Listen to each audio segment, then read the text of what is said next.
Hello, welcome to or back to my channel. My name is Stevie. This is Stevie Reads. And if you are not new here, you might have seen on my channel recently, I've been doing a series called Series Knockout. It's a pretty self-explanatory video concept, but in those videos, I pick up 3 books where I continue in series, either catching up or finishing. They're all different genres normally, but the goal is to just keep moving in series that I've already started. And it has really helped. I don't know how many series I'm currently in the middle of. I have them written down in this little book, but I need to continue in The Wayward Children. I have a bunch of Full Metal, Kings of Sin series by Anna Huang, Ninth House, the Lovelight Farms series, Midnight Sun, and then the Anna Huang, like, If Love, whatever. So 1, 2, 3, 4, 5, 6, 7, 8. 8. Okay, only 8 series. That's actually crazy. And I was thinking of like what video I was gonna film next for my channel, and I was like, oh, it's been like over a month since I've done a series knockout. But I looked on this list and none of them stuck out to me as I need to read them right now. And part of it is because one of my 8 series, Ninth House, I need to read the second one, Hellbent, but I read the first one over 5 years ago. It was October 2019, so almost 6 years ago. What the fuck? I don't have the kind of memory where I can just pick up book 2 now. I need to read the first book again. So spoiler alert for the books that are going to be in this video, but I want to start 3 series in this video. I know that's normally the opposite goal, but I need more books to add to my list so that when I do a series knockout, I have some more options. And also, I've just been wanting to start some series on my shelves. So I know Ninth House, but I don't know the other 2. I just know the genres that I'm gonna want to do. So let's go over to my shelves and pick out the 3 books. Okay, it is harder to film this way, but the top 4 shelves in the middle here are all of my adult fantasy. So I do have a bunch of series that I still need to read, but I also just want to pick up Hellbent. Like, I've owned it for so long. So I'm gonna grab Ninth House, but that shelf specifically is packed so tight. So this is gonna be such a struggle.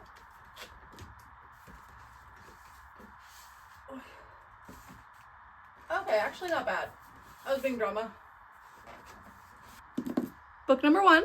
And then we're gonna get closer for book number 2. So below the fantasy shelves, we have 3 romantasy shelves. And I don't know, because part of me wants to start a series where like I have quite a few of the books already instead of just starting like 1. Like, for example, a book where I only have the first one, but like I'm interested. The Ever King, this would be a good one to start. Or even Shield of Sparrows that I have right here. I have this one facing out because I think the cover is so beautiful, but like it just came out. The second book in the series is nowhere close to being released. And I think I want to start this series because I want to like read some of the books where I own some of the series already. So I think I might be leaning towards either Bewitched or Gild, because I have 2 books in that series and 4 in this one. I'm gonna look at the back though and see which one sounds more intriguing. Okay, so Bewitched is about a girl going to Witches Academy because she wants to be accepted into the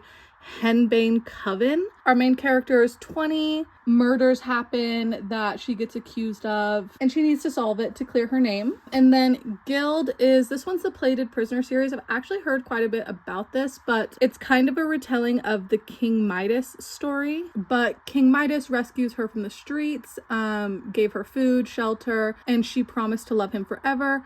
But when war comes to the kingdom, a deal is struck and I am at the heart of the bargain. I really don't know how many pages. 383, but the text is huge. Oh my god. There are not a lot of words on every page. Okay. And this one, also huge text. Love to see it. 454, a little bit longer. I think I'm leaning towards Gild just because I own 4 books in the series, and I either want to know like, hey, I like this and I want to continue, or I don't want these on my shelves, because either way they take up a lot of room. I either need to love them or hate them, you know? Second book is decided. We're gonna read Gild. Pivot, felt like Ross, over to the contemporary romance shelves, because that's gonna be the other series, is contemporary. So All the way up there, we have a couple series I haven't started. I could do Off to the Races by Elsie Silver or Wild Love. Like really on that shelf, we have 2 Elsie Silver series that I haven't started. Then on the second one, I could read Love Redesigned, or I don't know if Waking Olivia is the start of a series. I don't think so. Okay, so really that shelf, we just have Love Redesigned. Down here, Addicted to You by Christina and Becca Ritchie, The Kingmaker, Priest, Indigo Ridge, Vicious, Binding 13. Although I'm saving this for you, Poppy. She really wants me to read this, but I think I'm going to do it for a video where I read what subscribers want me to read. Okay, so we have those options, and then all the way down here, quite a few. Like both of these Rena Kents are starting a new series. I know Well Met is the beginning of one. I don't have the first one, but I need to start Lover or Loser so I can read these 2. We have a lot to work with here, and I don't know why, but I feel like I'm leaning between either Love Redesigned or Indigo Ridge, and mostly Indigo Ridge because I've heard so much about this second one, Juniper Hill, and I really want to pick it up, but obviously I need to read the first one. Okay, yeah, it's happening. Third book, decided. Okay, I took too long being indecisive, and now we need to be really quick because I have to go to work, but these are the 3 books for this video. They're all the first book in a series and all different genres. I don't know the order I'm gonna read them in. Maybe contemporary, fantasy, romantasy. Get a break from the romance in between. Yeah, probably this. Okay. And I always read the first line with you, so let's see where we're beginning at Indigo Ridge,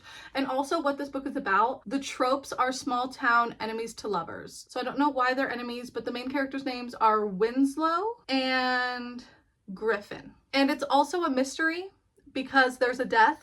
And Winslow is Quincy, Montana's new chief of police. Damn. Okay. She's giving Olivia Benson. These characters must be older then. I don't know why. Maybe it's because it's like a TikTok romance. Those are always like 21-year-olds, but if she's the chief of police, she's older. She wants to show the community she didn't earn her position because her grandfather's the mayor. Okay, she comes from money. And on her first night in town, she didn't realize that the rugged and charming man who wooed her into bed was Quincy royalty. Griffin was a huge mistake, one she's trying to forget. He's insufferable, arrogant, and keeps reminding everyone that she's an outsider. Okay, cool. So it's like a romance thriller type situation. I wonder if they'll solve it in this one, or if it's gonna be one of those situations where like the same mystery continues in all the books. I don't love that as much. Like, I'd rather it be a different mystery every time. The prologue is tiny, but the first line of it just says, "Think you'll fly, little bird." Creepy. And then chapter 1, we are in Winslow's perspective. Could I get another? The bartender didn't slow as he passed by. Drink, I muttered, slumping forward.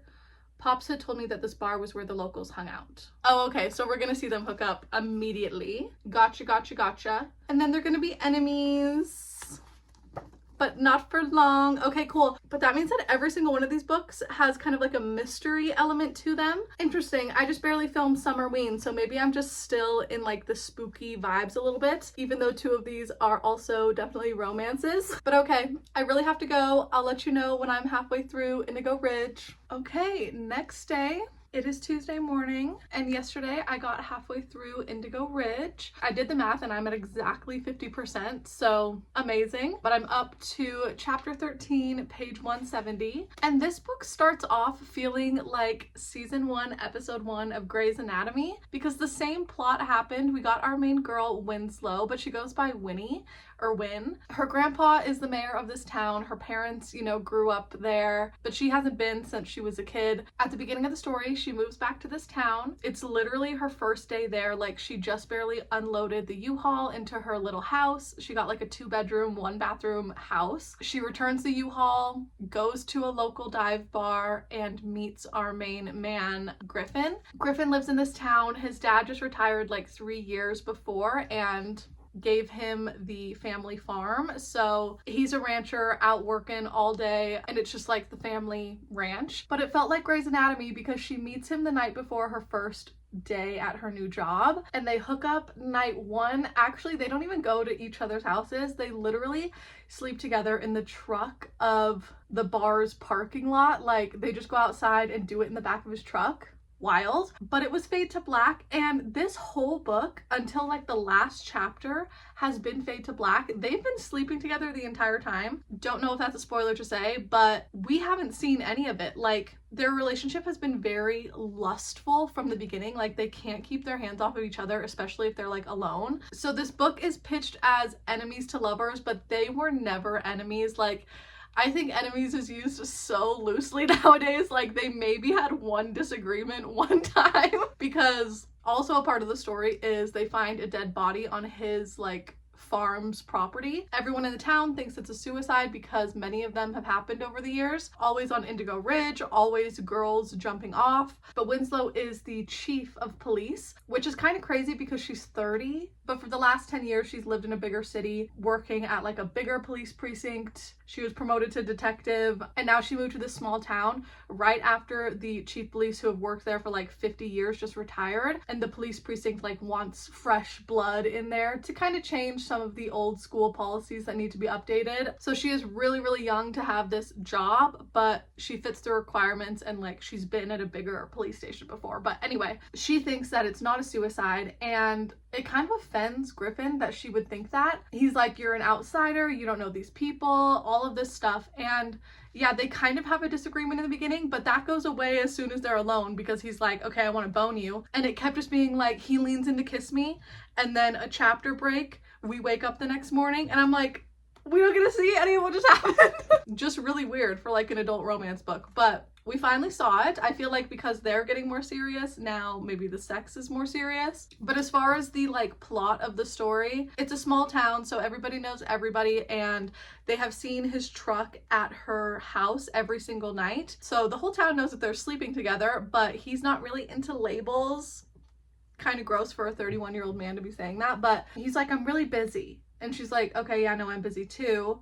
And also, she just got out of an 8-year relationship where she was engaged to this man, and then we think he cheated on her. We don't really know what happened, but that's the vibes we're getting. So she's like, I don't really need to have a boyfriend right now. Like, I think after 8 years, I just want to be single. And he's like, okay, well, I'll enjoy the sex while that's happening. But yeah, it's not really very romantic. I mean, Griffin is possessive of her in public, like doesn't want her speaking to a lot of other men, and he knows she can handle her own like in her work, and she's got a gun on her, she's gonna be safe. But he's very alpha hole, as Sarah J Maas would say. And yeah, it's feeling slightly childish, which is crazy because they have like a serious thing happening to them with this murder, and she has a very serious job. They're at a serious age, like she's 30, he's 31, but it's reading like a couple of 22-year-olds, and maybe it'll get more serious in the second half with them like solving this crime and everything. And the author has done a couple of things to try to make me care about this mystery, but I really don't care about like the death of these girls. I think I know who did it, and I'm like 99% sure I know who the killer is. So I'm kind of just waiting for them to figure it out. But the romance also feels low stakes because they've kind of been together this whole book. Even though we haven't seen it, they have. So I don't know.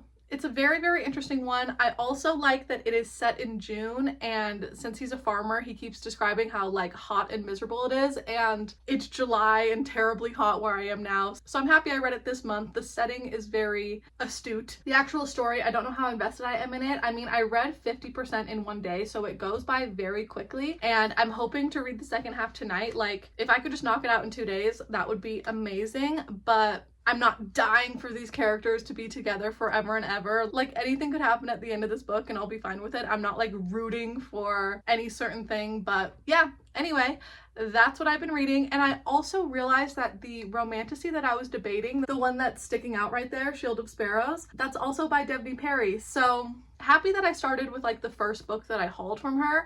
I want to read this one and finally get to the second book in this series and see if it lives up to the hype. But that is like the hot romantasy book right now, and I at least know that I'm vibing with the author's writing. Like, the way the story is unfolding is good. It's just the actual plot that I'm not like crazy into, but it's very readable. I flew through those 170 pages. So going to keep reading today. Hopefully tomorrow I can let you know my rating and wrap it up. And then I also think tonight I might start by setting up my annotation key for Ninth House. When I read this book almost 6 years ago now, I was not annotating at the time, so I did physically read it, but there are no underlines, no highlights, or obviously tabs. And with my reread, I'm also going to physically read it, and I just want to get in there and annotate. So, God, my nose is itchy. Sorry, it's probably red. But I'm going to set up the key if I do have time tonight. My mom's going to come over to hang out. Jordan's making burgers, so it'll be a chill night with the fam, but main priority is to finish this girl. Okay, same day. The lighting is pretty intense. Hold on. Is that better? Okay. Hello. Tuesday afternoon.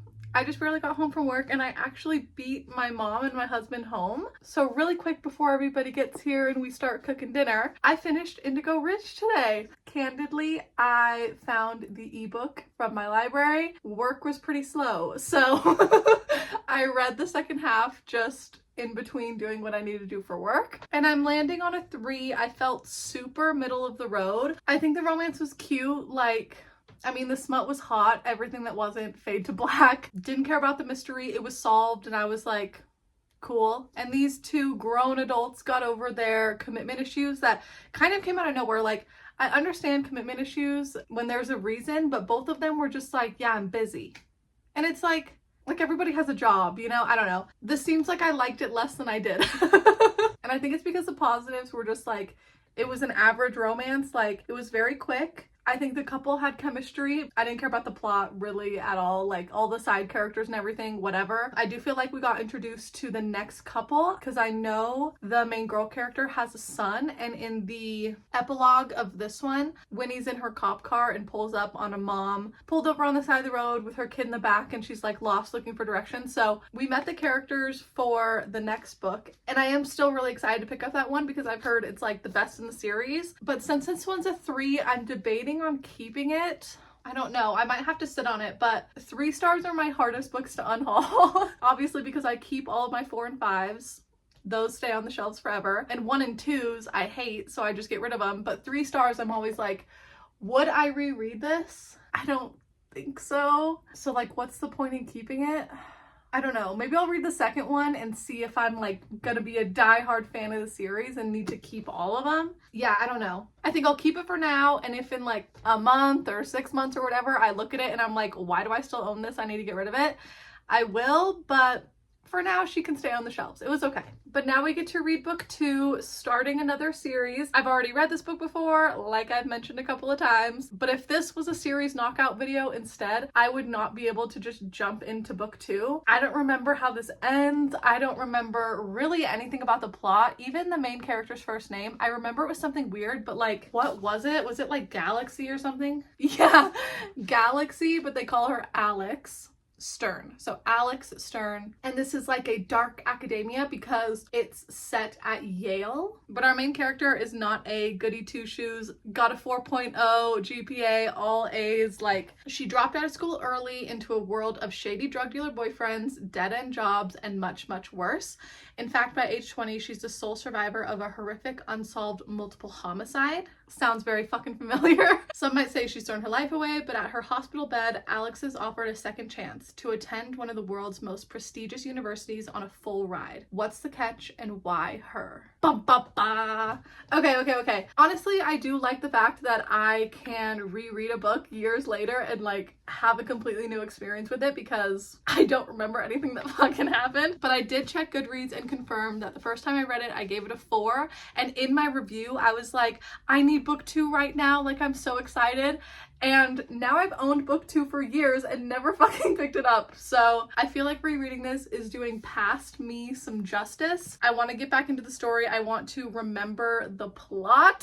First page is a quote. I won't read the whole thing, but it's talking about death. We got a big old map of Yale University. It's in New Haven, Connecticut. Prologue, early spring. By the time Alex managed to get the blood out of her good wool coat, it was too warm to wear it. Ooh, I like that first line because you're like, why is there blood in her coat? What's going on? Okay, cool. Jordan called right before this clip, so he is probably almost home. My mom's gonna be on her way, but later tonight I'm gonna set up my annotation key and start rereading and annotating Ninth House. I've really been wanting to do this since Hellbent came out, so happy that I'm finally getting around to it.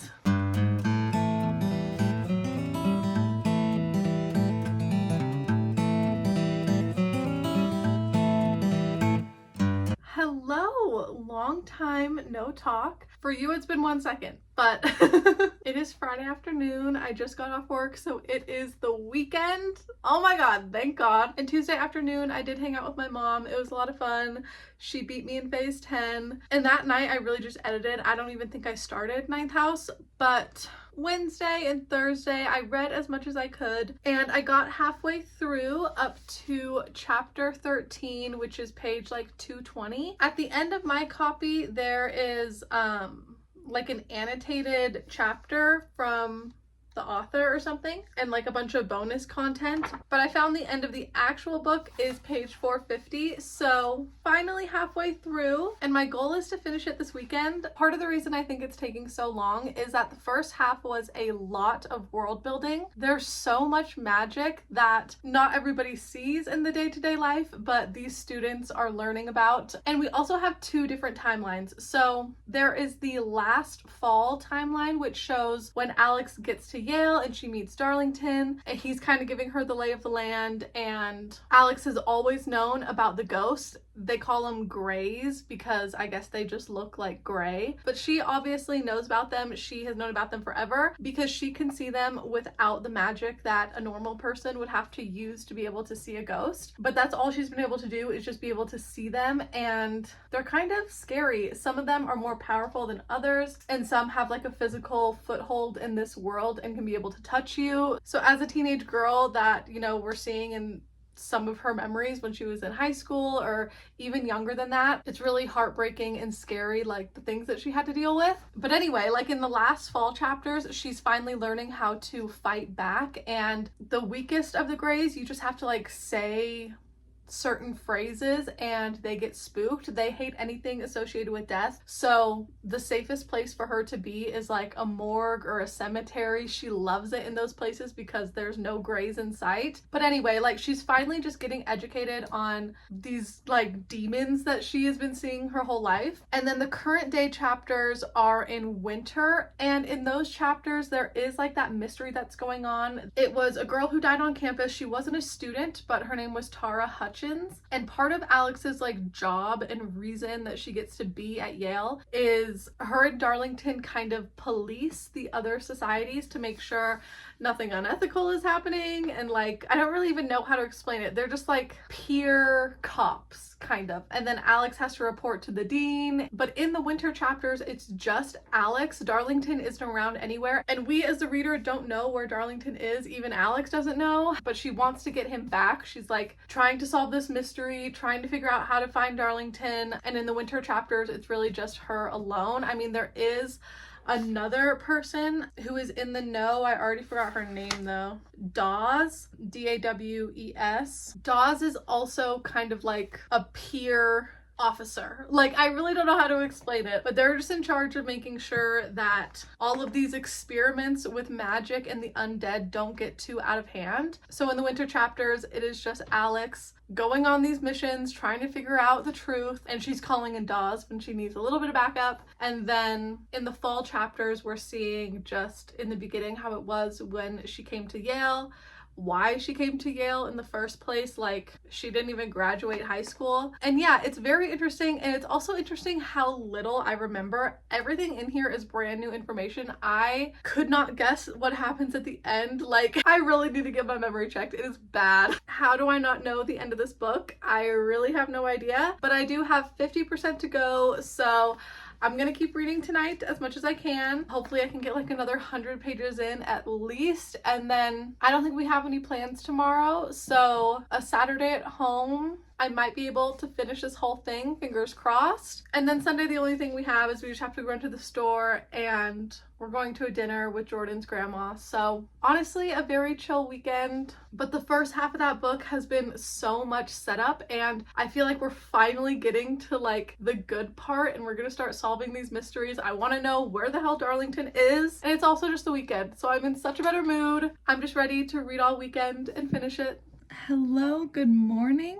It is Sunday morning. Friday after I talked to you, I barely read anything because yesterday when I woke up, I was still at like the 50% mark, but I really locked in on Saturday and I finished my book last night, literally at like 9:45 right before I went to bed. Finally finished it, and I'm sticking with my rating from like almost 6 years ago, and I'm giving this a 4-star. I think it was a really strong like debut adult fantasy novel after Lee had been writing so much YA. Like, this was very strong, but you could totally tell it's the first book in the series. It is so much setup and world building, and this magic system is insane. There's 8 different houses and all of them have like different access to different kind of magics at this university, and Alex is tasked with being like the detective to make sure everything goes smoothly. So I had a good time. Like, it didn't take me too long considering I was physically annotating and there was so much to highlight and underline along the way. And once I was like 75% of the way through, I finally remembered like how it all wrapped up. So my memory did eventually come back to me, but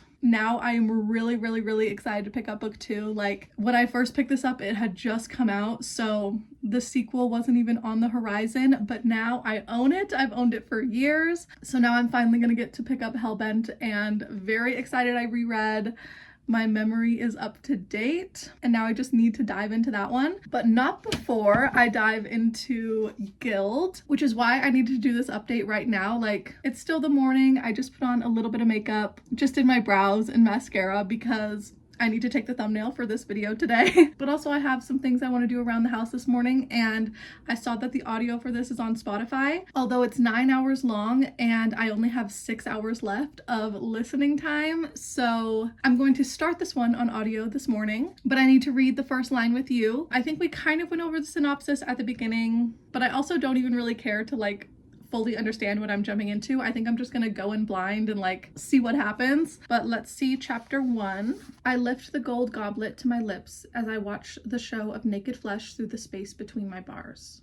She's in a cage already, like page 1. The lighting is low, deliberate, just a crackle of flame over promiscuous shapes that move in warm tandem. 7 bodies working all to one sole release while I'm here apart, like a spectator for a sport. She's in the cuck chair. What is even happening right now? I don't know, but I do like the like chapter header, the tree with a bird in a cage, and we jumped right into our main character being in a cage, I think watching an orgy happen. Like, I don't really know. Oh, and we also have a map.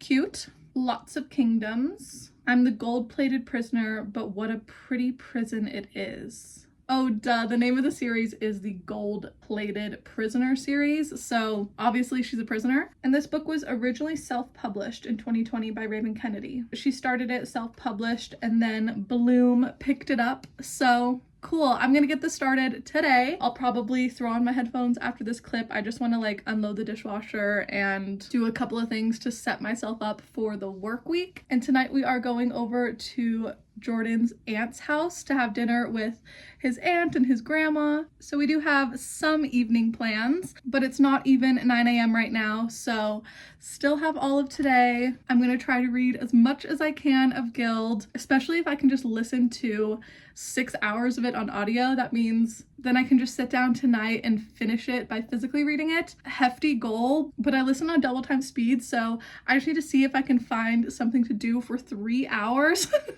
where I can listen to my audiobook. But anyway, I'm gonna get this started and I'll let you know when I'm halfway through, hopefully later today, to do a little check-in and see how we're feeling about it. Okay, it's only like 12:30 right now, but I am halfway through Guild. I've been listening to the audiobook all morning. I've gotten so much done around the house and I'm 50% of the way through. So this book is a little bit ridiculous. It's a retelling of King Midas. He can turn anything into gold, and he has turned our main character Oren into gold. Like, she's completely gold, but not solid gold, more of like a varnish, I guess. But the only like color on her is white of her eyes and her teeth, but everything else is gold. At the beginning of the story, and still currently, she has a slight case of Stockholm syndrome. She is in love with her captor, and she has been in a cage for about 10 years, but it's a cage in this like magical castle. So she has a lot of access to like the house, and the whole east wing is like blocked off as a cage for her, and she has like secret tunnels that only she takes to like the dining room, for example, and then in the corner of the dining room there's a cage that like she's stuck in, but she can get there through her secret hallways. So that's disturbing. Also, what's disturbing is our like love interest that she is in love with is this king who rescued her from the streets, so that's why she like feels like she owes him this loyalty. But he's married, there's fully a wife and a queen, and then he also has like a whole harem of women that he loves to have sex with every night. But Orin is his favorite. She's his beloved, and she's the only one that he has turned to gold, so she's like special. And like every romantasy story, there's a war going on, and the king struck a deal that Orin was in the middle of that was really not cool. But now in the middle of the story, she's like finally leaving the castle for the first time. She's outside, and I don't really know where the second half is going to take me. I like that I've listened to half of it in a morning. Like, this feels like a very quick book. I do just want to read it in one day today. I hopefully still have like an hour left of my audiobook listening time, so I'm going to keep listening. The last thing I want to do around the house today is just vacuum. So after this update, I'll put on my headphones, listen to as much of the audiobook as I can while I vacuum and everything. And then tonight, if I have enough time before we go to dinner or after we get back home later, I'm gonna sit on the couch, finish this book. Like, I am determined to finish it today. It's a very quick read. Our main character though is so naive. I'm sure they said her age at some point and I just missed it, but I don't know how she's so in love with this king, but every time she talks about him, I just want to smack her in the damn face. So anyway, having a really great time. I'm going to keep listening, and I'm really going to try to finish this today.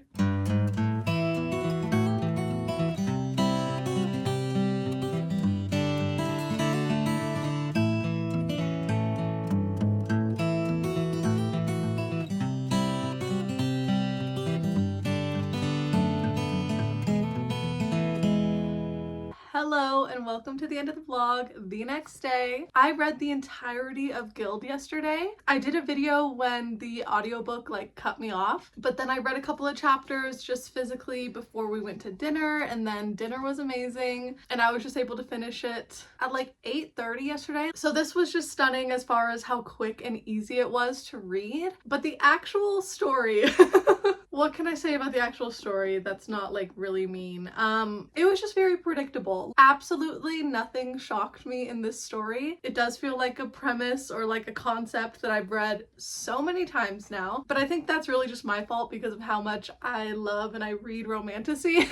But I've heard this same complaint with the series, that the first book is not very good, but the second one is amazing, and like the books just keep getting better and better. And to me, this felt like it should have been a prequel, maybe even like a novella to read before the first book in the series. Like, I haven't even read the second book yet, but I feel like that book should have been the first one in the series, because the plot of this one was not strong enough to hold on its own as like its own book. And I'm happy with the direction that we are going in book 2. Like, the end of this really did make me intrigued to continue the story, but it's another 3-star, which sucks. And I feel like I've been unhauling 3 stars recently, so maybe it's because they're the first book in a series, but I'm keeping all of these books for now. We'll see. But Indigo Ridge, very middle of the road story for me, but I am still really excited to pick up book 2. Like, it's a completely different couple, and I've heard it's everyone's favorite, so I think it's nice that I started with the first one, and you know, if I adore book 2, then I can pick up book 3 and continue on and everything. But we started off the video with a 3-star, and then Ninth House was a little bit cheating because it was a reread, so I remember that I liked it, but I completely forgot the story, and now I am hyped to read Hellbent. I need to look up like when the 3rd book is coming out. What if it's like this fall or next fall? Like, ugh, I could be catching up and rereading at the exact right time. So This is a reread I've put off for some time, but I'm so happy I finally did it. And then we ended the video with another 3-star as well, but again, I'm really excited to continue, and with how bingeable this story is, like, I seriously can't tell you how quick it is to read through a chapter because they're so short, the words on the pages are huge, and also the writing isn't like the most complex writing in the world. And that's honestly nothing against Raven Kennedy. I love a story where it's just so bingeable and readable. And I feel like the next series knockout I do, I'll probably pick up the sequel to this because a quick book for a video is key. But this was my reading week. I got to start 3 new series or refresh my memory so I can finally continue a series. But if you made it all the way to the end of this video, thank you so much for watching. All my socials are linked down below like always. And I will see you next week for another video very soon. Bye!